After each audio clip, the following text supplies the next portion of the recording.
ஆண்டவராய் இயேசு கிறிஸ்து நாமத்திலே மீண்டும் நாம் கூடி வர தேவன் செய்த மாபெரும் கிருபைகளுக்காக நன்றி. இன்றைய தினத்திலும் நாம் சென்ற சில வாரங்களாக இயேசு கிறிஸ்துடைய வாழ்வினுடைய இறுதி வாரத்தில் நடந்த நிகழ்வுகளை தியானித்து வருகிறோம்.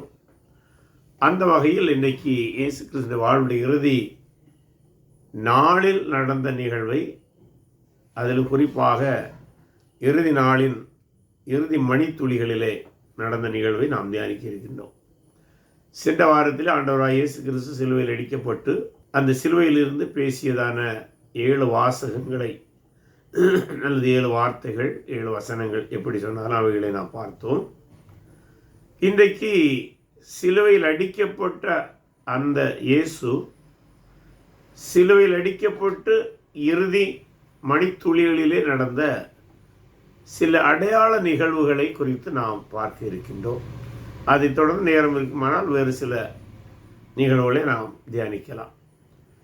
அதாவது அவருடைய அடக்கம் அந்த நிகழ்வு வரை உள்ளதை நாம் தியானிக்க முடியும். நாம் ஒரு வசன பகுதியை படிப்போம். மத்தேயு சுவிசேஷம் 27வது அதிகாரம் 51 தொடங்கி 56 முடிய. அப்பொழுது தேவாலயத்தின் திரைச்சீலை மேல் தொடங்கி கீழ் வரைக்கும் 2ஆக கிழிந்தது. பூமியும் அதிர்ந்தது, கன்மலைகளும் பிளந்தது, கல்லறைகளும் திறந்தது. நித்திரையடைந்திருந்த அநேக பரிசுத்தவான்களுடைய சரீரங்களும் எழுந்திருந்து அவர் உயிர்த்தெழுந்த பின்பு இவர்கள் கல்லறைகளை விட்டு புறப்பட்டு பரிசுத்த நகரத்தில் பிரவேசித்து அநேகருக்கு காணப்பட்டார்கள். 100க்கு அதிபதியும் அவனோடே கூட இயேசுவை காவல் காத்திருந்தவர்களும் பூமி அதிர்ச்சியும் சம்பவித்த காரியங்களையும் கண்டு மிகவும் பயந்து, மெய்யாகவே இவர் தேவனுடைய குமாரன் என்றார்கள். மேலும் இயேசுக்கு ஊழியம் செய்யும்படி கலிலேயாவிலிருந்து அவரோடு கூட வந்திருந்த அநேக ஸ்திரீகள் அங்கே தூரத்திலே நின்று பார்த்து கொண்டிருந்தார்கள்.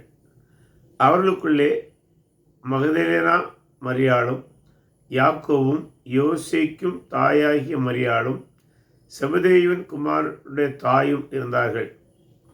சாயங்காலமான போது இயேசுக்கு சீஷனும் ஐஸ்வர்யமாயிருந்த யோசேப்பு என்னும் பேர் கொண்ட அரிமத்தியா ஊரானாகிய ஒரு மனுஷன் வந்து பிலாத்துவிடத்தில் போய் இயேசுவின் சரீரத்தை கேட்டான். அப்பொழுது சரீரத்தை கொடுக்கும்படி பிலாத்து கட்டளையிட்டான்.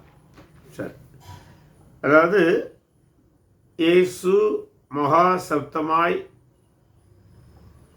பிதாவே உம்முடைய கைகளில் என் ஆவியை ஒப்புக் கொடுக்கிறேன் என்று உரைத்து ஜீவனை விட்டார்.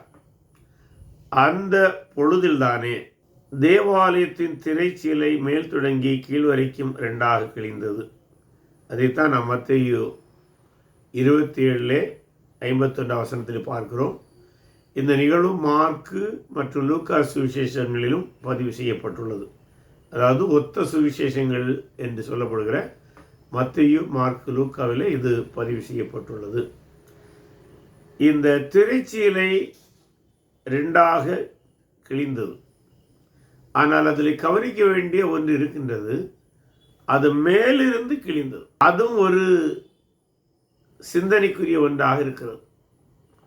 இந்த திரைச்சீலையுடைய அளவை குறித்து சொல்வதாக இருந்தால், இந்த திரைச்சீலையுடைய அளவு சுமார் 60 அடி நீளமும் அதுபோல் 30 அடி அகலம், அல்லது நமக்கு அது உயரமாக திரைச்சீலை தூங்கி கொண்டிருக்கிற அப்படின்னாலே அதை உயரம் என்று சொல்லலாம். ஒருவேளை திரைச்சீலை விரித்து தரையில் வைத்திருப்போமானால் அதை அகலம் என்று சொல்ல முடியும்.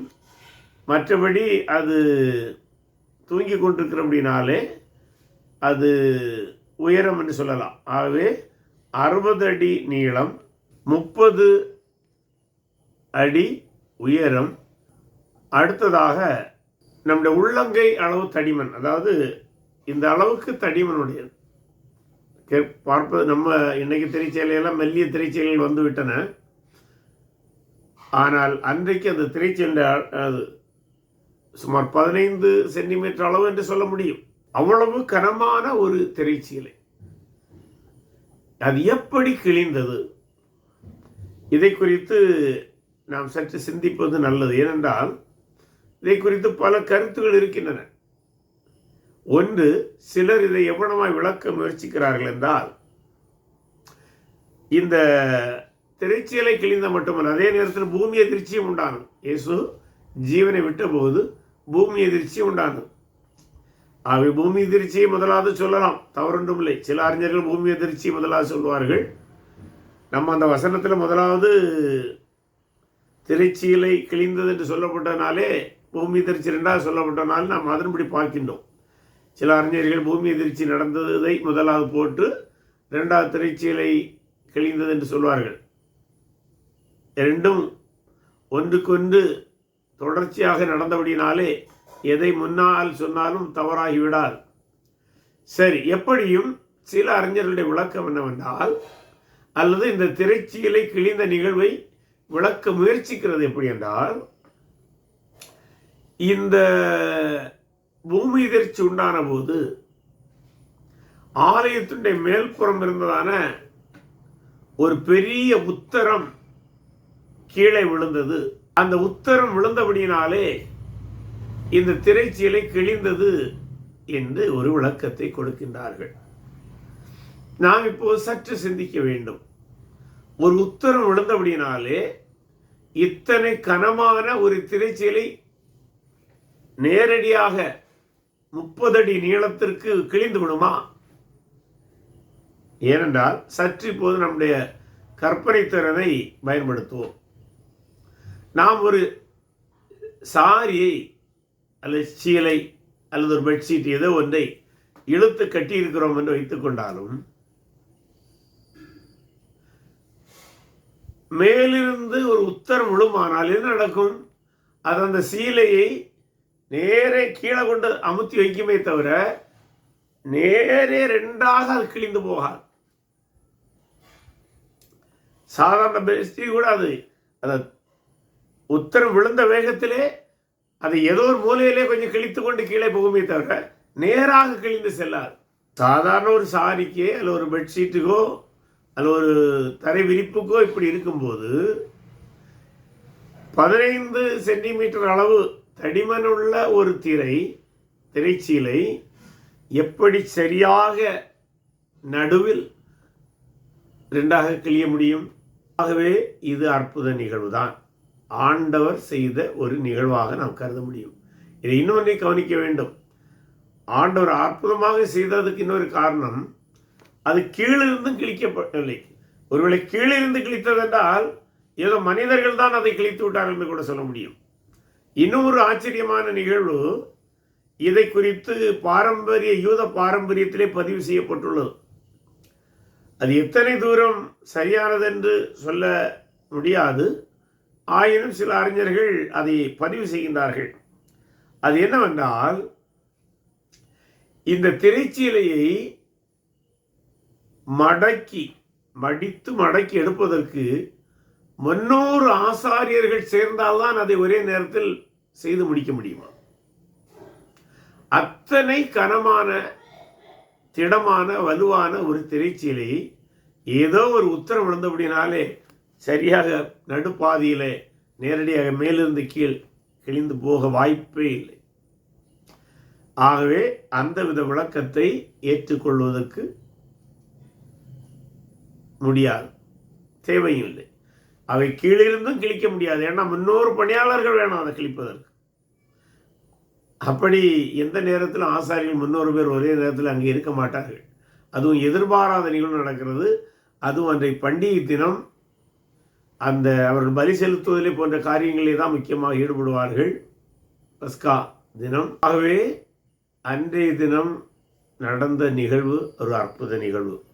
அதை எபிரேய நிருபத்தோடு பொருத்தி பார்க்கும்போது அதில் ஒரு மிக முக்கியமான இறையியல் உண்மை அங்கே கற்றுத்தரப்படுகின்றது. அது என்னவென்றால், நமக்கு இந்த திரைச்சீலையுடைய பயன்பாடு தெரியும்.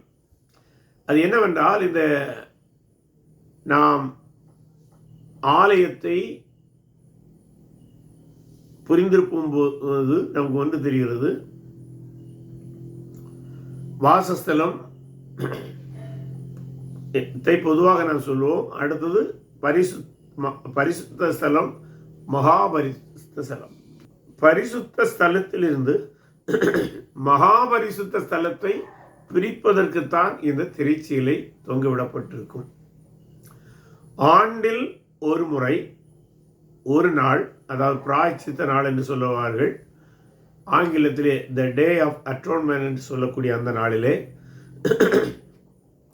தனக்காகவும் இஸ்ரவேல் மக்களுக்காகவும் பலியிட்ட இரத்தத்தை கொண்டு ஆசாரியன் அந்த நாளில் மட்டும் தன்னை பரிசுத்தப்படுத்தி மிக எச்சரிக்கையோடு அங்கே சென்று மகாபரிசுத்த ஸ்தலத்தில் இருக்கிறதான கிருபாசனத்திலே அந்த பலி இரத்தத்தை தெளிப்பான். மற்ற நாட்களிலே இந்த திரைச்சீலைக்குள்ளாக யாரும் கடந்து செல்ல மாட்டார்கள். ஆகவே இந்த திரைச்சீலை இயேசு கிறிஸ்து மரித்தபோது மேலிருந்து இரண்டாய் கிழிந்ததை தேவன் பரலோகத்திலிருந்து கிழித்ததாக கருதலாம். மேலும் இனிமேல் தேவனுடைய சமூகத்திலே மனிதன் வருவதற்கு தடையாக இருந்த திரைச்சீலை அல்லது தடுப்பு அகற்றப்படுகிறது. அதுபோல தேவ சமூகத்திலே தன்னுடைய பாவத்துக்கு பிராயத்து சித்தம் செய்வதற்காக இனிமேல் மிருகங்களுடைய பலி தேவையில்லை.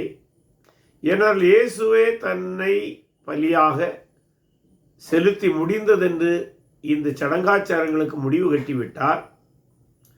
அடுத்ததாக மனிதன் இனிமேல் நேரடியாக இயேசு கிறிஸ்துவை விசுவாசிப்பதன் மூலம், அவருடைய இரத்தம் தனக்காக சிந்தப்பட்டது மூலம் தான் மீட்கப்பட்டேன் என்ற விசுவாசத்தினால் ஒருவர் நேரடியாக ஆசாரியன் இல்லாமல் தானே ஒரு ஆசாரியனாக கருதி தேவ சமூகத்திலே தன்னுடைய பாவத்தை அறிக்கையிடவும், பாவ மன்னிப்பை பெற்றுக்கொள்ளவும், பாவத்திலிருந்து விடுதலை பெறவும் ஆண்டவர் வழி ஏற்படுத்துவதற்காக இந்த திரைச்சீலை கிழிக்கப்பட்டது என்பதை எபிரேயர் புஸ்தகத்திலே அதை எழுதியவர் எபிரேய இறையிலுக்கும் கிறிஸ்தவ இறையிலுக்கும் உள்ள தொடர்பையும் ஒற்றுமை வேற்றுமையும் மிக அழகாக விவரித்து உள்ளார். ஆகவே இந்த திரைச்சீலை கிழிக்கப்பட்டதன் மூலம் கிறிஸ்து மீட்பை சம்பாதித்ததோடு இல்லாமல் அந்த மீட்பை எல்லா மனிதரும் இனிமேல் நேரடியாக அனுபவிக்க முடியும் என்கிறதையும் இந்த அடையாளத்தின் மூலம் ஆசாரியர்களுக்கும் யூத ஆசாரியர்களுக்கும் பிற்காலத்தில் வந்த கிறிஸ்தவர்கள் உணர்த்தினார் என்று சொல்ல முடியும். இதில் இங்கே சில அறிஞர்கள் இன்னொரு காரியத்தையும் சொல்கிறார்கள். இந்த திரைச்சீலை மேலிருந்து இரண்டாக கிழிந்த நிகழ்வை சில ஆசாரியர்கள் கண்டார்கள். ஏனென்றால் அவர்கள் பஸ்கா பலிக்காக ஆலயத்தில் இருக்கிறார்கள். ஒன்று, அவர் உள்ளே செல்லவில்லை. ஆகவே இந்த திரைச்சீலை மேலிருந்து இரண்டாக கிழிந்த நிகழ்வு அங்கிருந்த ஆசாரியர்களுக்கு அதிர்ச்சியை ஊட்டியது, ஆச்சரியத்தை ஏற்படுத்தியது. இன்னொன்று அவர்களுக்கு தெரியும், இந்த நேரம் தான் இயேசு அங்கே சிலுவையில் அடிக்கப்பட்டார் என்பது அவருக்கு தெரியும். அவர்களுக்கு தெரியும், ஏனென்றால் அவர்கள் எல்லாம் அதற்கு உள்ளடக்கம். ஆகவே இதை கண்டு ஆச்சரியப்பட்டு அதிர்ந்து போன சில ஆசாரியர்கள் பெந்தேகோஸ்து நாளிலே இயேசு ஏற்றுக்கொண்டது உண்மை. பேதுருடைய பிரசங்கத்தை கேட்டு 3000 பேர் ஞானஸ்நானம் எடுத்ததிலே இங்கே இருந்த சில ஆசாரியர்களும் இருந்தார்கள் என்று சரித்திரத்திலே பதிவுகள் இருக்கின்றதாக கிறிஸ்தவ அறிஞர்கள் சொல்லுகிறார்கள். ஏனென்றால் அவர்கள் இதெல்லாம் கண்டவர்கள். ஆகவே இவ்வண்ணமாக ஆண்டவர் அந்த திரைச்சீலையை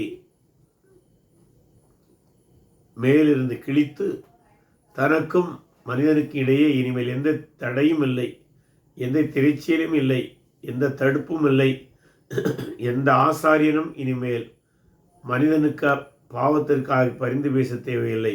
ஒவ்வொரு மனிதனும் தன்னுடைய பாவத்திற்காக இயேசுவிடம் நேரடியாக வந்து பாவ மன்னிப்பை பெற்று நித்திய ஜீவனை பெற்று கிறிஸ்தவனாக, தேவனுடைய பிள்ளையாக, விசுவாசியாக அல்லது சீஷனாக, முக்கியமாக ராஜ்யத்தின் குடிமகனாக மாறி வாழ முடியும் என்பதை நாம் மறந்துவிடக்கூடாது.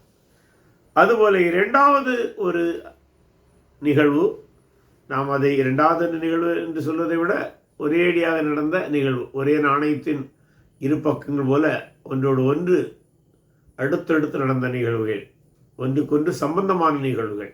அதுதான் பூமி எதிர்ச்சி. இந்த பூமி எதிர்ச்சி குறித்து சில அறிஞர்களுடைய பார்வை என்னவென்றால், நாம் அனைவருக்கும் தெரியும், ஆண்டவர் ஆதாமை படைத்து ஏதேன் தோட்டத்தில் வைத்து அங்கே அவர் என்ன சொல்லியிருந்தார்? இந்த தோட்டத்தில் உள்ள அனைத்தை நீங்கள் புசிக்கலாம், ஆனால் ஒரு கனியை மட்டும் புசிக்கக்கூடாது, நன்மை தீமை அறியக்கூடிய கனி, அது சோதனை கனி என்று சொல்லலாம். ஆனால் ஆண்டவருடைய வார்த்தை மீறி அவர்கள் சாப்பிட்ட நாளிலே அவர்கள் தேவனை விட்டு பிரிந்தார்கள், ஆவிக்குரிய நிலையிலே மரித்தார்கள், சரீர மரணத்தை எதிர்நோக்கி இருந்தார்கள். அப்போது ஆண்டவர் அவர்களை சந்தித்து அங்கு நடந்த உரையாடல்கள்லாம் நமக்கு தெரியும். அப்போது முக்கியமாக ஆதாமுடைய பாவத்தினால் ஆதாம் ஏவாள் அவனுடைய சந்ததி மட்டும் சபிக்கப்படவில்லை, அல்லது அதற்கு மூல காரணமான சாத்தான் மட்டும் சபிக்கப்படவில்லை, இவற்றோடு சேர்த்து பூமியும் சாபத்துக்குள்ளாக போனதை நாம் அறிவோம். அப்படி சாபத்தில் போன பூமி அன்றில் இருந்து தன்னுடைய மீட்புக்காக விடுதலைக்காக ஏங்கி தவிப்பதாக ரோமர் புஸ்தகம் 8ஆம் அதிகாரத்திலே வசனம் இருக்கிறது. ரோமர் 8:21 என்று என்னுடைய நினைவு சொல்கிறது. அதை வாசித்து விடுவோமே, அது சற்று முக்கியமான ஒரு வசனம் இந்த நூலில். ரோமர் 8:21 இவனமாக சொல்கிறது, அந்த சிருஷ்டியானது சுய இஷ்டத்தினாலே அல்ல, கீழ்ப்படுத்தினவராலேயே மாயைக்கு கீழ்ப்பட்டிருக்கிறது. ஆகையால் நமக்கு தெரிந்திருக்கிறபடி இதுவரைக்கும் சர்வ சிருஷ்டியும் ஏகமாய் தவித்து பிரசவ வேதனைப்படுகிறது. ரோமர் 8:21-22 வசனங்கள். ஆகவே சர்வ சிருஷ்டியும் அந்த தேவனுடைய சாபத்திலிருந்து விடுதலைக்காக அல்லது மீட்புக்காக இயங்குகிறது என்கிற ஒரு கருத்து பழைய ஏற்பாட்டிலும் இருக்கிறது. அதை புதிய ஏற்பாட்டிலும் பவுல் நமக்கு சுட்டி காட்டுகிறார். ஆகவே இந்த பூமி எதிர்ச்சியின் மூலம், அதாவது எல்லா பூமி எதிர்ச்சியின் மூலம் அல்ல, இயேசு உலகின் மீட்புக்காக ஜீவனை விட்டபோது நடந்த அந்த அற்புதகரமான பூமி எதிர்ச்சியின் போது மனிதனுடைய பாவத்திற்கான மீட்பு மட்டும் உண்டாகவில்லை, சர்வ சிருஷ்டியுடைய மீட்பு, சாபத்திலிருந்து விடுதலைக்கான முதற்படியும் அல்லது வைக்கப்பட்டாயிற்று. இயேசு கிறிஸ்துவின் ஆளுகையின் போது மீண்டும் அவை முழுமையாக புதுப்பிக்கப்படும். ஆனால் அதற்கு அச்சாரமாக இங்கே இந்த பூமி எதிர்ச்சி நிகழ்ந்ததாக சில அறிஞர்கள் அதை விளக்குவார்கள். இவ்வனமாக இயேசுடைய மரண தருவாயில் அதே நொடிப்பொழுதில் இந்த பூமி எதிர்ச்சியும் இதை திருச்சியிலை மேலிருந்து கீழாக ரெண்டாக சரிபாதியாக கிழிந்த அற்புத நிகழ்வும் நடந்தன. அடுத்ததாக இயேசு கிறிஸ்து அடக்கம் பண்ணப்படுகிற நிகழ்வு வருகிறது. இதுவும் மத்தேயு, மார்க்கு, லூக்கா, யோவான் ஆகிய 4 சுவிசேஷங்களில் இது பதிவு செய்யப்பட்டுள்ளது. நாம் ஒரு சில வசன பகுதியை மட்டும் படிப்போம். மத்தேயு 27:57-61 வசனங்களை முதலாவது படிப்போம். மத்தேயு 27:57 தொடங்கி 61. சாயங்காலமான போது இயேசுக்கு சீஷனும் ஐஸ்வர்யனுமாயிருந்த யோசேப்பு என்னும் பெயர் கொண்ட அரிமத்திய ஊரானாகிய ஒரு மனுஷன் வந்து பிலாத்துவிடத்தில் போய் இயேசுவின் சரீரத்தை கேட்டான். அப்பொழுது சரீரத்தை கொடுக்கும்படி பிலாத்து கட்டளையிட்டான். யோசேப்பு அந்த சரீரத்தை எடுத்து துய்யதான மெல்லிய துப்பட்டியிலே சுற்றி தான் கண்மலையில் வெட்டியிருந்த தன்னுடைய புதிய கல்லறையிலே அதை வைத்து கல்லறையின் வாசலில் ஒரு பெரிய கல்லை புரட்டி வைத்து போனான். அங்கே மகதலேனா மரியாளும் மற்ற மரியாளும் கல்லறைக்கு எதிராக உட்கார்ந்திருந்தார்கள். இது மார்க்கு, லூக்கா, யோவான்னு பதிவு செய்யப்பட்டுள்ளது. பொதுவாக இந்த இடத்துல நாம் ஒன்றை அறிய வேண்டும். ஒரு யூத சக யூதன் மரித்து போனால் எவனமாக அடக்கம் செய்வான் அல்லது செய்வார்கள். அதே முறைதான் இங்கே பின்பற்றப்பட்டது. இயேசு யூத குடும்பத்திலே பிறந்தார், யூதனாக வாழ்ந்தார். அதற்காக அவர் யூத மதவரியோடு அல்ல,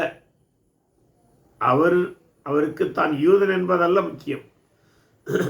தனக்கு உலகத்தை மீட்க வேண்டும், உலகை தேவன் நியமித்த அந்த ஆளுகையை கொடுக்க வேண்டும் என்பது அவருடைய நோக்கமே தவிர தான் யூதனா புறஜாதி என்பது இயேசுக்கு முக்கியம் கிடையாது. ஆகவே நாமும் இயேசு விசுவாசிக்கும் போது நம்முடைய மனதில் வர வேண்டியது, இயேசு யூதனா அல்ல புற இனத்தவரா என்று நமக்கு கேள்வி இல்லை. இயேசு மீட்பர், இயேசு ராஜா, இதுதான் நமக்கு முக்கியமானது. என்னால் உலகை மீட்கிறவர் உலகத்திலே மனிதனாக வர வேண்டியது இருக்கிறது. ஆகவே அது ஏதாவது ஒரு கோத்திரத்தில் அல்லது ஒரு குலத்தில் ஒரு இனத்தில் பிறக்க வேண்டிய அவசியமாக இருக்கிறது. அதன் அடிப்படையிலே அவர் யூத தேசத்தில் பிறந்தார். அப்படிதான் புரிய வேண்டுமே தவிர அதற்காக அவர் யூதன் என்று மட்டும் முத்திரை குத்தி அவரை ஒரு வட்டத்துக்குள், குறுகிய வட்டத்துக்குள் அடைத்துவிடக் கூடாது.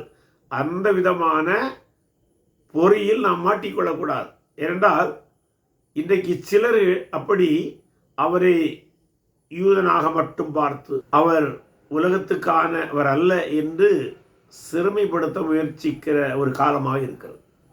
ஆகவே கிறிஸ்தவர்கள் அந்த விதமான பொறியில் சிக்காமல் இருக்க இயேசு எப்படி பார்க்க வேண்டும் என்றால் மனிதனாக பார்த்தால் போதும். எந்த மனிதனாக? தேவனிடத்தில் வந்த மனிதனாக, வார்த்தையாகிய தேவன் மனிதனாக வந்ததாக பார்த்தால் போதும். அதுதான் முக்கியம். அவர் பிறந்தது போது ஒரு மனுக்குலத்தில் பிறப்பதற்கு ஒரு மனித சரீரம் தேவை. அதன் அடிப்படையிலே அவர் யூத கோத்திரத்தில் பிறந்தாரே தவிர மற்றபடி அவரை யூதனாக பார்ப்பது, அதாவது யூதனாக மட்டும் பார்ப்பது சிக்கலை மாட்டிவிடும். ஆகவே அவரை இறை மனிதனாக, இறை மகனாக, தேவனுடைய மனுஷனாக, மனுஷகுமாரனாக பார்த்து பழக வேண்டும்.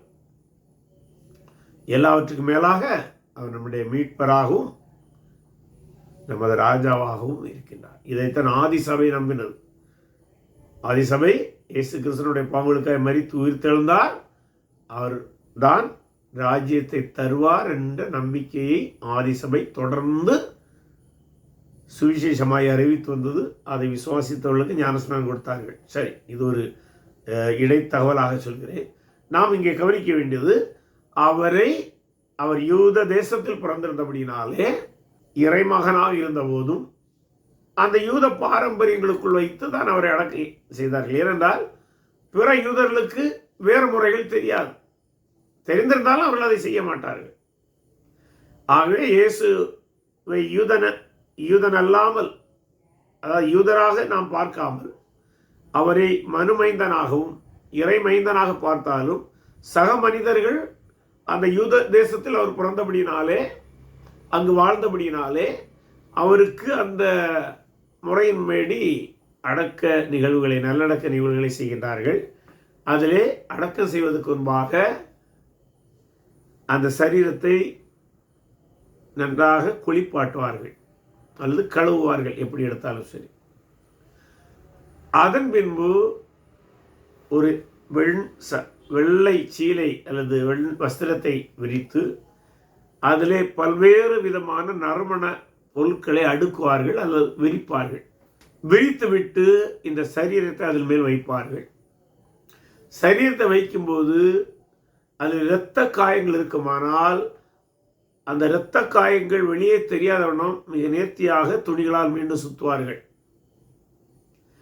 அதன் பின்பு அதை தேவையான அளவுக்கு மீண்டும் மீண்டும் மெல்லிய வஸ்திரங்களால் சுற்றி, அதுபோல தலைக்கும் மெல்லிய வஸ்திரங்களை சுற்றி அதை கல்லறைக்கு உள்ளாக கொண்டு செல்வார்கள். கொண்டு சென்று அந்த கல்லறையிலே ஒரு திண்ணை போன்ற அமைப்பு இருக்கும், அதை வைப்பார்கள். இதில் கவனிக்கப்பட வேண்டிய ஒன்று, நாம் கல்லறை என்று சொல்லும்போது நம்முடைய இன்றைய கல்லறைகள் நமக்கு நினைவுக்கு வரக்கூடாது. அன்றைக்கு பெரும்பாலும் கல்லறைகளை மலை குகைகளிலே குடைந்து அறைகள் போல வெட்டுவார்கள். வசதி பெற்றவர்கள் அதை 2-3 அடுக்குகள் வரை அதை வைப்பார்கள். இந்த அரிமத்தியா ஊரானாய் யோசேப்பு அவன் ஐஸ்வர்யவான். ஆகவே அவன் தனக்காக தன்னுடைய குடும்பத்துக்காய் வைத்திருந்த அந்த புதிய கல்லறையை இயேசுக்கு கொடுக்கின்றான். இயேசு அவனமாக குளிப்பாட்டப்பட்டு உரிய நறுமணங்களால் வைக்கப்பட்டு சீலையால் சுற்றப்பட்டு மெல்லிய வஸ்திரங்களால் பொருத்தப்பட்டு அவருடைய காயங்களெல்லாம் அவருடைய இரத்த கசிவுகளெல்லாம் வெளியே தெரியாதபடி அவரை அந்த புதிய கல்லறையிலே எடுத்து சென்று அந்த திண்ணையில் வைக்கிறார்கள். இந்த அரிமத்தியா ஊரானை பற்றி நாம் பேச வேண்டும். எல்லா சீடர்களும் ஓடிவிட்டார்கள். யோவானும் தன்னுடைய அன்புக்குரிய இயேசுடைய தாயாகிய மரியாளை அவன் மட்டும் அங்கே வந்ததாக பார்க்கின்றோம். ஆனால் இதுவரை மறைமுக சீடனாக இருந்த இந்த அரிமத்தியா ஊரானாய் யோசேப்பு அவன் ஐஸ்வர்யவனாக இருந்தான். அதுபோல அவன் யூத சமூகத்தின் மூப்பன் என்று சொல்லும்போது அன்றைக்கு யூத மத நிர்வாகங்களை கவனிப்பதற்கு ஒரு உயர்ந்த சங்கம் இருந்தது. அதை சனகதின் சங்கம் என்று சொல்வார்கள். அந்த சனகதின் சங்கத்தை இன்று நாம் நம்முடைய நாட்டு முறையோடு ஒப்பிடுவதாக இருந்தால், அல்லது நம்முடைய உலகில் உள்ள பல நாடுகளுடைய முறைகளோடு ஒப்பிடுவதாக இருந்தால் சுப்ரீம் கோர்ட் என்று சொல்லலாம். அதாவது அங்கே நம்முடைய நாட்டுடைய சட்டங்களெல்லாம் கடைசியில் சுப்ரீம் கோர்ட்டில் வந்து அந்த நீதிபதிகள் தீர்ப்பெழுதார்கள். அதற்கு ஒரு நீதிபதி குழுக்கள் இருப்பார்கள். நம்முடைய நாட்டில் உச்ச நீதிமன்ற தலைமை நீதிபதி இருப்பார்.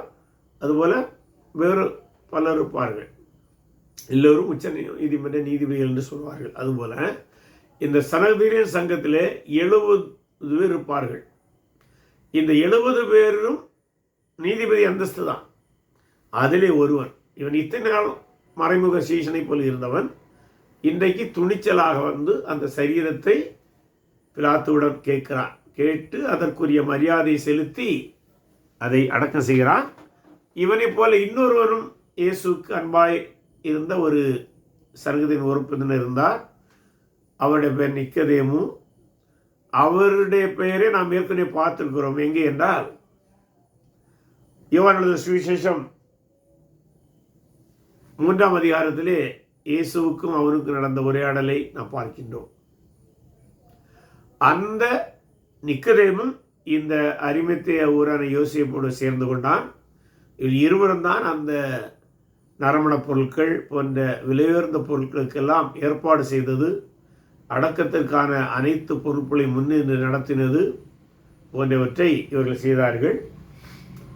செய்து முறைப்படி மரியாதையாக அவருடைய சரீரத்தை அடக்கம் செய்தார்கள். இதற்கு முன்பாக நாம் வேறொரு காரியத்தை இங்கே நினைவு கூற வேண்டும். அது என்னவென்றால்,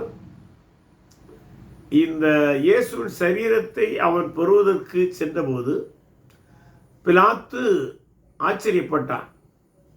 காரணம் என்னவென்றால், பொதுவாக சிலுவையில் அடைக்கப்பட்ட மனிதர்கள் மரிப்பதற்கு குறைந்தபட்சம் 3 நாட்கள் ஆகும்.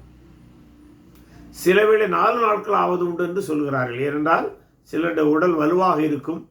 அந்த உயிரோட்டம், தமிழிலே சில வேளை பேச உயிரோட்டம் என்று சொல்வார்கள். அந்த உயிரோட்டம் அதில் அதிகமாக இருக்குமானால் அது மரிப்பதற்கு 4 நாட்கள் வரை ஆகும் என்று சொல்கிறார்கள். அந்த ஸ்டெமினா என்று சொல்லுவாங்க இல்ல. ஆனால் இயேசு அதே நாளிலே மரித்து விட்டார். அதுதான் முக்கியமான ஒன்று. ஜீவனை கொடுக்கவும் அதை பெற்றுக்கொள்ளவும் எனக்கு இயேசு அதிகாரம் உண்டு என்று இயேசு சொல்லியிருக்கிறார். ஆகவே அவர் மகா சித்தமிட்டு ஜீவனை பிதாவிடம் அவரே தான் ஒப்படைக்கிறார். அது முக்கியமான ஒன்று. ஆனால் பிலாத்துக்கு இதெல்லாம் தெரியாது. ஆகவே அவன் ஆச்சரியப்படுகிறான். ஒரே நாள் எப்படி மரித்து விட்டார்கள்? அதில் இன்னொன்றை நாம் கவனிக்க வேண்டும். பஸ்கா நாளாக இருக்கிறது.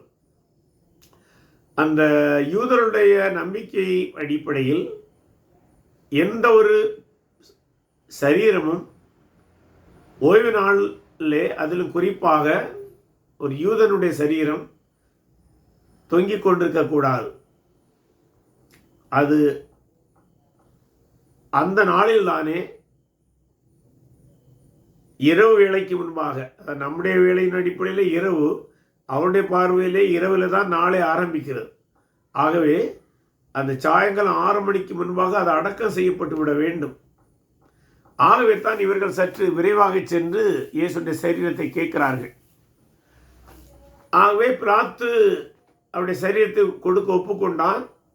இங்கே வந்து பார்க்கிறார்கள், இயேசு மரித்திருக்கிறார்கள். ஆகவே அவருடைய கால்களை வெட்டுவதில்லை. ஏனென்றால் அதே நாளிலே அவன் மரிக்காமல் இருந்தால் அவனுடைய சரீரத்தை அடக்கம் செய்ய வேண்டும் என்றால் என்ன செய்வாங்கன்னா முழங்காலை தரித்து விடுவார்கள். அப்படி முழங்காலை தரித்தால் என்ன ஆகும் நமக்கு தெரியும். அந்த இருதயத்திலிருந்து வருகிற முக்கியமான அந்த இரத்த நாளங்கள் துண்டிக்கப்படும். ஆகவே வெகு சீக்கிரத்திலே சரீரத்தில் இருக்கிற இரத்தம் வழிந்து வெளியேறிவிடும். ஆகவே மரணம் உடனடியாக நடந்துவிடும். ஆகவே அவருடைய முழங்காலை வெட்டலாம் என்று வரும்போது அவர் மரித்திருக்கின்றார். அந்த தகவலும் பிலாத்துக்கு சொல்லப்படுகிறது. ஆனால் அந்த தகவலை சொல்வதற்கு முன்பாக இயேசு மரித்து விட்டாரா என்பதை உறுதி செய்வதற்காக ஒரு போர் வீரன் தன்னுடைய ஈட்டியை இயேசுடைய மார்பிலே குத்துகிறான். அது வலப்பக்கமா இடது பக்கமா என்று பைபிள் சொல்லவில்லை. ஏதோ ஒரு இடத்திலே குத்துகிறான். படங்களிலே வலது பக்கமும் இடது பக்கமும் போட்டிருப்பாங்க. அது நமக்கு பெரிய முக்கியம் இல்லை.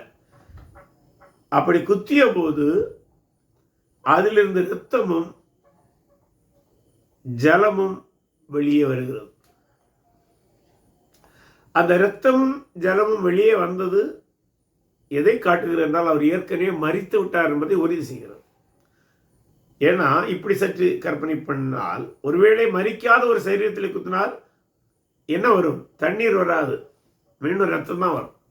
ஆகவே தண்ணீரும் இரத்தமாக கலந்து வருவது அந்த சரீரம் ஏற்கனவே மரித்து விட்டது என்பதை உறுதி செய்கிறதாக இருந்தது.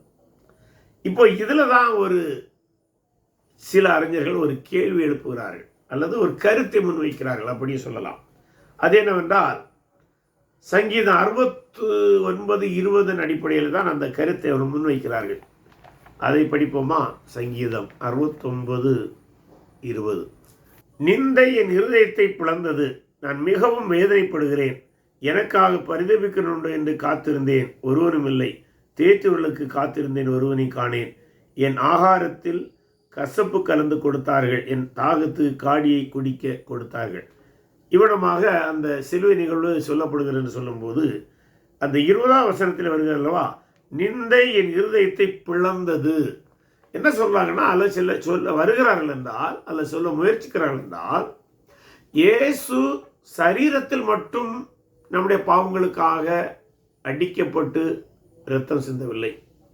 இந்த உலகத்தின் பாவம் அவர் மீது சுமத்தப்பட்ட போது அந்த வேதனையை அவர் இருதயத்தில் அனுபவித்தனால் இருதயம் தன்னைத்தானே பாவத்தின் அகோரத்தினால் பரிதவிப்புக்காக உலகத்தின் பாவத்துக்காக அவர் ஏங்கினபடினாலே அது பிளந்து விட்டது. நம்மளோட வார்த்தையில் வெடித்து விட்டது எப்படி சொல்லலாம், அது நொறுங்கி போயிற்று. அப்படி பிளந்ததினால்தான் அந்த இரத்தமும் தண்ணீரும் அங்கே தங்கி இருந்தது. இவன் குத்திய போது அது வெளியே வந்தது என்று சொல்கிறார். ஆகவே அந்த இருதயம் பிளந்தது கூட அந்த அளவுக்கு மனிதனுடைய பாவம் கிறிஸ்து மீது தாக்கத்தை ஏற்படுத்தியது. வெறும் உடம்பு மட்டும் பிளக்கப்படவில்லை, இருதயமே பிளக்கப்பட்டது என்று சில அறிஞர்கள் விளக்குகிறார்கள். ஆனால் இதை எல்லா அறிஞர்களும் இந்த விளக்கத்தை ஏற்றுக்கொள்வதில்லை. அதாவது ஆண்டோடைய இருதய வேதனையை இந்த வசனம் சொல்கிறது. ஆனால் அதற்காக இந்த வசனத்தின்படி இருதயம் பிளந்தது என்று நாம் உறுதி கூற முடியாது. ஏனென்றால் 4 சுவிசேஷங்களில் நாம் பார்க்கும்போது எந்த ஒரு சுவிசேஷ எழுத்தாளரும் மத்தேயோ, மார்க்கோ, லூக்கா, யோவானோ அவர்கள் இந்த பிளந்தது என்கிற வார்த்தையை இதோடு ஒப்பிடவில்லை. ஆகவே இதை வைத்து கொண்டு மட்டும் நாம் அப்படி பிளந்தது, ஆகவே தான் அங்கே இரத்தமும் தண்ணீர் இருந்தது என்று சொல்ல முடியாது. அவருடைய மரித்தபடியினாலே இரத்தமும் தண்ணீருமா அங்கே உருவாகிவிட்டது. அது மரித்த சரீரத்தில் அப்படி ஆகும் என்று ஒரு முறை ஒரு புஸ்தகத்திலே மருத்துவ ஆய்வாளர்கள் சொன்னதாக நான் படித்திருக்கின்றேன். எனக்கு அதை குறித்து முழுமையாக நான் ஆய்வு செய்யவில்லை. மருத்துவத்தை அறிந்தவர்கள் வேண்டுமென்றால் அதை விரிவாக படித்து தெரிந்து கொள்ளுங்கள். ஒரு தகவலுக்காக தான் நம்ம இங்கே பார்க்கிறோம். எப்படியும் மரித்த சரீரத்திலே இரத்தமும் தண்ணீரும் பிரிவது உண்டு என்று சொல்லப்படுகிறது. அதை உறுதிப்படுத்தும்படியாக இந்த ஈட்டியை குத்திய போது தண்ணீரும் இரத்தம் வந்தபடினாலே அந்த சரீரம் மரித்து விட்டது என்பதை உறுதி செய்கிறார்கள். ஏன்னா வெறும் ரத்தம் வந்திருந்தால் மறிக்கவில்லை என்று பொருள். அப்படியானால் கால்களை வெட்டியிருப்பார்கள். ஆகவே வேத வசனம் அங்கே நிறைவேறுகிறது. அவருடைய எலும்புகள் ஒன்றும் முறிக்கப்படுவதில்லை என்கிற வசனமும் அதன் மூலம் நிறைவேறுகிறது. ஆகவே இயேசுடைய சரீரம் அடிக்கப்பட்டது, குத்தப்பட்டது. ஆனால் வசனம் நிறைவேறும்படி எந்த எலும்புகளும் முறிக்கப்படவில்லை. அப்படி அந்த சரீரம் சிலுவையிலிருந்து இறக்கி எடுக்கப்பட்டு நாம் ஏற்கனவே பார்த்தோன்னமாக அரிமத்தியா ஊரானாகிய யோசேப் என்கிறதான சனகதியின் உறுப்பினராலும் நிக்கதேப் என்கிறதான சனகதியின் உறுப்பினராலும் ஆகிய இந்த 2 பேருடைய முன்னிலையில் அவருடைய வழிகாட்டுதலில் அது முறைப்படி அனைத்து மரியாதைகளும் செய்யப்பட்டு அனைத்து சடங்குகளும் முறைப்படி செய்யப்பட்டு அந்த நறுமணப் பொருட்கள் வைக்கப்பட்டு முறையாக ஒரு மரியாதையோடு அங்கே அடக்கம் செய்யப்பட்டது. இப்படி அடக்கம் செய்யப்பட்ட பின்பு நடந்த ஒரு நிகழ்வை நாம் சற்று கவனிக்க வேண்டும். அந்த கல்லறைக்கு முத்திரை இடுகிற நிகழ்வு அது மத்தேயு 27 62 66 வசனத்திலே வருகிறது. மத்தேயு 27 62 66 வசனம், அதை வாசிப்போம். ஆயத்த நாளுக்கு பின்னால மறுநாளிலே பிரதான ஆசாரியரும் பரிசேயரும் பிலாத்துவிடத்தில் கூடி வந்து, ஆண்டவனே, இந்த எத்தன் உயிரோடு இருக்கும்போது 3 நாளைக்கு பின் எழுந்திருப்பேன் என்று சொன்னது எங்களுக்கு ஞாபகம் இருக்கிறது. ஆகையால் அவனுடைய சீஷர்கள் ராத்திரியில வந்து அவனை களவாய் கொண்டு போய் மரித்தோரிலிருந்து எழுந்தான் என்று ஜனங்களுக்கு சொல்லாதபடிக்கும், முந்தின எத்தை பார்க்கிலும் பிந்தின எத்து கொடிதாகாதபடிக்கும் இது 3 நாள் வரைக்கும் கல்லறையை பத்திரப்படுத்தும்படி கட்டளையிட வேண்டும் என்றார்கள். அதற்கு பிலாத்து, உங்களுக்கு காவல் செய்வர் உண்டே, போய் உங்களால் கூடிய மட்டும் பத்திரப்படுத்திக் கொள்ளுங்கள் என்றான். அவர்கள் போய் கல்லுக்கு முத்திரை போட்டு காவல் வைத்து கல்லறையை பத்திரப்படுத்தினார்கள். இங்கே 2 முக்கியமான காரியங்கள் நடந்தது. ஆச்சரியமாக இருக்கிறது. 2மே ஆச்சரியமானது. ஒன்று, ஆயத்த நாளுக்கு பின்னால மறுநாளில் வருகிறது. இதை ஓய்வு நாள்னு சுருக்கமாக எழுதியிருக்கலாம். மத்தேயு அப்படி எழுதவில்லை. ஏனென்றால் ஓய்வு நாளிலே என்று நேரடி எழுதினா மத்தேயு எழுதின காலங்களிலே எருசலேம் ஆலயம் இடிக்கப்படவில்லை. யூத சமுதாயமும் குறிப்பாக யூத மதத்தலைவர்கள் வலுவாக இருந்த காலம். அப்படி நேரடி எழுதினா அவங்க மேலே குற்றஞ்சாட்ட மாதிரி வந்துடும். அது மத்தேயுவுக்கு இன்னும் சிக்கல் உண்டாகும், கிறிஸ்தவர்களும் சிக்கல் உண்டாகும். ஆகவே ஒருவேளை அந்த நேரடியான அந்த வார்த்தை பிரயோகத்தை அவர் தவிர்த்து அவர் என்ன எழுதுகிறாரு, ஆயத்த நாளுக்கு பின்னால மறுநாளிலே. இது ஓய்வு நாளில் என்று சொல்வதுக்கு சமம். ஏனென்றால் இதை நம்ம மார்க்கு 15:42 சேர்த்து படிப்போமானால் அது தெளிவாகும். ஓய்வு நாளுக்கு முந்தின நாள் ஆயத்த நாளாக இருந்தபடினால் சாயங்காலமான போது கனம் பொருந்திய ஆலோசனைக்காரன் அரிமத்திய ஊரனாகிய தேவனுடைய ராஜ்யம் வர காத்திருந்தவனுமாகிய யோசேப்பு. அப்படின்னா என்னது? ஓய்வு நாளுக்கு முந்தின நாள் இயேசு அடக்கம் செய்யப்பட்டார். ஆனால் அதுக்கு மறுநாளில் தான் இவங்க திரும்ப கூடுறாங்க. யாரு? இவங்க எல்லாம் அன்னைக்கு இயேசு சிலுவையில் அடிக்க ஒப்பு கொடுத்துட்டு இவங்க நேர தங்களுடைய வீடுகளுக்கும் ஆலயத்துக்கும் போயிட்டாங்க. எதுக்கு? பஸ்கா கொண்டாடுவதற்கு. பஸ்கா அந்த இரவு கொண்டாடினாங்க. காலம் முடிஞ்ச உடனே தான் அவங்களுக்கு திரும்ப ஒரு ஞாபகம் வருது. அதான் அவங்க சொல்கிறாங்க, ஞாபகம் வந்துட்டு.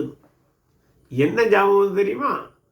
இயேசு உயிரோடு இருந்தபோது தான் உயிரோடு எழுந்திருப்பார்னு சொல்லியிருந்தார் அல்லவா, அது ஞாபகத்துக்கு வரும். இது ரொம்ப முக்கியம். 2 காரியங்கள் கவனிக்கணும். ஆச்சரியமான என்னன்னா, இயேசுடைய சீடர்களே அதை மறந்து போகிறாங்க. எதை மறந்து போகிறாங்க? 3 நாளைக்கு முன்பு இயேசு உயிர்ந்தெழுப்பார் என்பதை மறந்துட்டாங்க. அதனால தான் பயந்து ஓடினது. எல்லாம் முடிஞ்சு போச்சுன்னு நினச்சிட்டாங்க. ஆனால் இவங்களுக்கு ஞாபகம் இருந்தது, இவங்க மறக்கவே இல்லை. ஒரு விதத்தில் சொன்னால் இவங்க தான் சரியாக விசுவாசிச்சிருக்கிறாங்க. அது இந்த விசுவாசம் பிசாசுக்கு ஏற்ற விசுவாசம் என்று சொல்லலாம். என்னால் அவரை உயிர்த்தெழுந்து என்று சொன்னார்கள், ஞாபகம் வந்தது. ஆனால் உயிர்த்தெழுந்த இயேசுவை நம்பவில்லை. அது கவனிக்க வேண்டியது. ஆகவே பிலாத்துவிடம் சென்று சொல்கிறாங்க, ஒரு கோரிக்கை வைக்கிறார்கள். இயேசு கிறிஸ்து உயிரோடு இருக்கும்போது 3 நாளைக்கு பின்பு உயிரோடு எழுப்புவார் சொன்னார். ஆகவே ஒருவேளை என்ன நடக்கலாம் என்றார். இயேசு உயிர்த்தெழ மாட்டார். ஆனால் அவருடைய சீசர்கள் ராத்திரியிலே அவர்களை வந்து இந்த சரீரத்தை எடுத்துட்டு போயிட்டு இயேசு உயிரோடு எழுந்து விட்டார் என்று சொல்லி மக்களை நம்ப வைத்தால் அது பெரிய ஏமாற்றாகிவிடும். ஏற்கனவே இவரை மெசியா என்று சொல்லிக் கொண்டிருக்கிறார்கள். அதான் அவர்கள் முந்தின எத்து. அதை விட உயிரோடு இருந்தால் சொன்ன பயங்கரமாயிருப்பேன் அப்படின்னு சொல்றாங்க. பிளாத்துக்கு கொஞ்சம் கடுப்பாக தான் இருந்தது. ஏன்னா ஏற்கனவே உங்களுக்கு மேலே அவனுக்கு சின்ன கோபம் உண்டு. ஏன்னா இயேசுவன் விடுதலை செய்ய முயன்றான், மனப்பூர்வமாக முயன்றான் என்பது 2வது கேள்வி. ஆனால் இவர்கள் அதுக்கு சம்மதிக்கவில்லை. ஆகவே தான் கொஞ்சம் வேண்டாம் வரப்பா சொன்னால் உங்கள்கிட்ட தான் காவலாளர் இருக்கிறார்களே. எந்த காவலாளர்கள்? ஆலயத்தை காப்பதற்கான காவலாளர் உண்டு. அது ஆங்கிலத்தில் டெம்பிள் போலீஸ் என்று சொல்வார்கள். அது ஆலய காவலர் என்று சொல்லலாம். அவங்கள வச்சே நீங்கள் காத்துக்கொள்ளுங்கன்னு சொல்கிறார். ஆனால் பின்னால் நம்ம படிக்கும்போது 28ஆம் அதிகாரம் 12ஆம் வசனத்திலிருந்து படிக்கும்போது வேறொரு காரியம் வருகிறது. அவர் போகையில் காவல் சேவல் சிலர் நகரத்துக்குள்ளே வந்து நடந்த யாவற்றையும் பிரதான ஆசாரியருக்கு அறிவித்தார்கள். ஆகவே சிலர் என்ன சொன்னாங்கன்னா, ஆரம்பத்தில் பிலாத்து தன்னுடைய காவலர்களை அனுப்பவில்லை. ஒருவேளை இவர்கள் தொடர்ந்து வலியுறுத்திருக்கலாம், அது இங்கே சொல்லப்படவில்லை. அவர் பிற்பாடு தன்னுடைய காவலர்களை அவன் அனுப்பியிருக்க வேண்டும். அங்கே அந்த காவலர்கள் தான் அங்கே இருக்கிறாங்க. ஆகவே ஆலய காவலர்கள் அங்கே இருந்திருப்பார்கள், ரோமுடைய காவலர்கள் அங்கே இருந்தார்கள். அவர்கள் அதை முத்திரை போடுகிறார்கள். இந்த முத்திரையும் மிக முக்கியமானது. ராஜாவுக்குரிய ஒரு கனத்தோடு அந்த சரீரம் அங்கே காவல் காக்கப்பட்டிருக்கிறது. வேற எந்த சரீரத்தையும் காக்க மாட்டாங்க. பொதுவாக என்ன செய்வாங்கன்னா, அதில் கவனிக்க வேண்டியது, சிலுவை போன்ற துர்மரணம் அல்ல துர்மரணம் சொல்வதை விட சபிக்கப்பட்ட மரணம் என்று சொல்லப்படுற சரீரத்தை அன்றைய யூதர்கள் என்ன செய்வாங்கன்னா, இன்னோவாம் என்கிறதான பள்ளத்தாக்கில் அங்கே எரிஞ்சு விடுவாங்க. அதை உரிய மரியாதையோடு அடக்கம் செய்ய மாட்டாங்க. ஏன்னா சபிக்கப்பட்ட சரீரம் எரிஞ்சு விடுவாங்க. அந்த இன்னோவாம் பள்ளத்தாக்கில் தான் எருசலேமுடைய அனைத்து கழிவுகளும் கொட்டப்படும். பலவேளை அதை நரகத்துக்கு ஒப்பிடுவதும் உண்டு. ஆனால் இயேசுடைய சரீரம் அப்படி அவமரியாதை செய்யப்படவில்லை. ஏற்கனவே அரிமத்திய ஊரானும் ஆகிய யோசேப்பும் நிக்கதேமும் உரிய மரியாதையோடு அதை அடக்கம் செய்தாங்க. இப்போ ராஜ மரியாதையுடன் அதுக்கு காவல் காக்கப்படுகிறது. ஏனென்றால் ராஜாக்கள் மரித்தால் அதை அடக்கம் செய்து விட்டு அப்படி விட்டுவிட மாட்டார்கள். அதுக்கு பெரிய கனத்தை கொடுப்பார்கள், காவலாளியை வைப்பாங்க. அப்போ ஒரு கோணத்தில் சொன்னா, இயேசு சிலுவையில் மரித்த போதும் யூதருடைய ராஜான்னு தான் அடையாளப்படுத்தப்படுகிறார். அவர் கல்லறையில் இருக்கும் போதும் அவர் ராஜ மரியாதையோடு தான் அங்கே காக்கப்படுகிறார், ராஜமுத்திரையோடு. இதெல்லாம் இவர்கள் அறியாமலே நடந்து ஏறி வருகிறது. ஆகவே இயேசு பிறந்த போதும் ராஜா என்றுதான் அறிவிக்கப்பட்டார். அவர் சிலுவையில் அடிக்கப்பட்ட போதும் ராஜா என்றே உலகுக்கு அறிமுகமாகின்றார் அல்லது அறிவிக்கப்படுகிறார். அவர் அடக்கம் பண்ணப்பட்ட போதும் ராஜ மரியாதையோடு தான் காவல் காக்கப்படுகின்றார். ஆகவே இயேசு ராஜா என்பது எல்லா நேரத்திலும் நிரூபிக்கப்பட்டு கொண்டே இருக்கிறார். அது மட்டுமல்ல, அவர் நீதிமானாக இருந்தார். அதான் அந்த இதையெல்லாம் பார்த்த அந்த நீட்டுக்கதிபதி கூட என்ன சொல்லியிருந்தான், மெய்யாகவே தேவனுடைய குமாரன், நீதிபரர் என்று சொல்லியிருந்தார். அந்த நீதிபரர் நமக்கு நீதி சம்பாதிப்பதற்காக மரித்தவர் ராஜாதி ராஜாவாக இப்போது கல்லறையிலே அந்த நாளில் துயில் கொண்டார். முன்னாள் வரைக்கும் அவர் நம்ம இருந்தது. அவர் உயிர்த்தெழுகிறது வரை அவரை இவர்கள் பாதுகாத்தார்கள். உயிர்த்தெழுந்த பின் வந்த கல்லறையை தூதர்கள் சில மணி நேரங்கள் பாதுகாத்தார்கள். இப்படி கர்த்தராகிய இயேசு கிறிஸ்து பாடுபட்டு மரித்து அடக்கம் பண்ணப்பட்ட அந்த நொடிப்பொழுது வரை கல்லறையிலும் அவர் ராஜாவாகவே 3 நாட்கள் துயில் கொண்டார் என்று நாம் சொல்ல முடியும். இவ்வளமாக இந்த நிகழ்ச்சிகள் நடந்தது. இதில் இன்னொன்றை சொல்ல வேண்டும். நாம் சொன்ன 2 முக்கியமான காரியங்களை கவனிக்க வேண்டும் என்று. இந்த யூத மத தலைவர்கள் இயேசு எதற்கு சிலுவையில் அறைந்தார்கள்? அவர் ஓய்வு நாள் கட்டளை மீறினார் என்று. அது ஒரு குற்றச்சாட்டு. ஆனால் அதே யூத மத தலைவர்கள் இந்த ஓய்வு நாளிலே கூடி வந்து சதி ஆலோசனை செய்கிறார்கள் மீண்டும். அதாவது இயேசுடைய கல்லறை காப்பதற்காக. அப்போ தாங்கள் வைத்த சட்டத்தை அவர்களே மீறுகிறார்கள். ஆனால் ஓய்வு நாள் கட்டளை மீறாத இயேசு, ஓய்வு நாளில் நன்மை செய்த இயேசுவை சிலுவையில் அடித்தார்கள். ஆனால் அவர் ராஜாதி ராஜாவாக ராஜ மரியாதையோடு ராஜகணத்தோடு அவர் கல்லறையிலே 3 நாள்கள் இருந்தார். இத்தோடு இன்றைய நிகழ்வை நாம் முடித்துக்கொள்வோம். என்னுடைய உயிர்த்தெழுதல் குறித்த நிகழ்வுகளை நாம் அடுத்த வாரத்திலே கர்த்தர் சித்தமானால் தியானிப்போம். இப்போது உங்களுடைய கருத்துகளோ கேள்விகளோ இருக்குமானால் நாம் பிரதர், நீங்க சொன்னீங்க நம்ம பைபிள்லயும் கொடுத்திருக்கு அந்த Jesus tight on the same day. அப்ப அந்த ஒரு கல்வன், ரட்சிக்கப்பட்ட கல்வன் கூட அன்னைக்கே தான் மரித்திருக்க கூடும் இல்லையா? இன்றைக்கு என்னோட கூட பரதேசியில் இருப்பாயின்னு சொன்னனால அவங்களுடைய கால்கள் எல்லாம் வெட்டப்பட்டு அவங்க மரித்து விட்டார்கள்.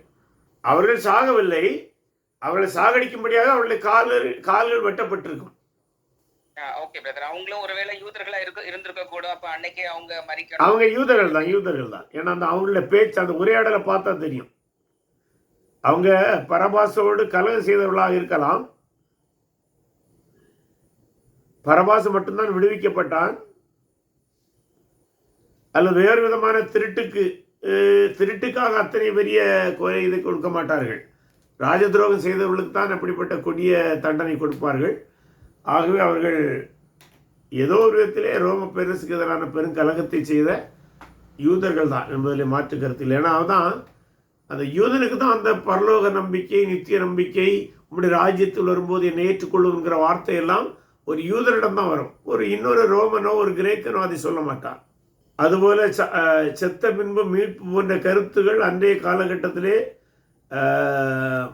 பிற மதங்களில் இருந்ததை விட யூத மதத்தில் தான் தெளிவாக இருந்தது.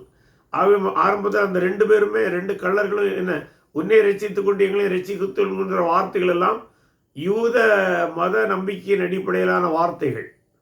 ஆகவே அவைகளை சற்று கவனமாக நாம் பரிசோதிக்கும் போது நிச்சயமாக அவர்கள் யூதர்களே.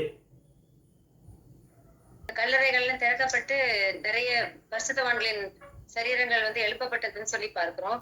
இது ஆண்டவர் மரித்தோர்ல இருந்து எழுந்த முதல் பலன் சொல்லி நம்மளுக்கு தெரியும். ஆண்டவர்களுடைய உயிர்த்தெழுதலுக்கு பிறகுதான் அவர்கள்லாம் வெளியே வந்தாங்களா? ஆமா, அப்படிதான் சொல்லப்படுது. அதாவது அவனுடைய கல்லறைகள் திறந்தன, அவங்க அந்த கல்லறை விட்டு வெளியே வந்தது 3 நாளைக்கு பரவு என்று சொல்லப்படுகிறது. ஆமா, அது ஏன் 3 நாள் அவங்க கல்லறைக்குள்ள இருந்தாங்க என்பது சொல்லப்படலை. ஒருவேளை அந்த உயிர் வந்தாலும் அது கொஞ்சம் கொஞ்சமாக இட் மைட் ஹவ், ஏன்னா கல்லறைக்குள்ளே வேற யாரும் போய் பார்க்க மாட்டாங்கல்ல. அது உயிர் அது கொஞ்சம் கொஞ்சமாக அந்த உயிர் அங்கேயே வலுப்பெற்று அவர்களே கல்லறை திறந்து வெளியே வந்திருக்க வேண்டும். ஆக அதற்கு 3 நாள் ஆகி இருக்கலாம் என்கிற ஒரு கருத்து இருக்கிறது.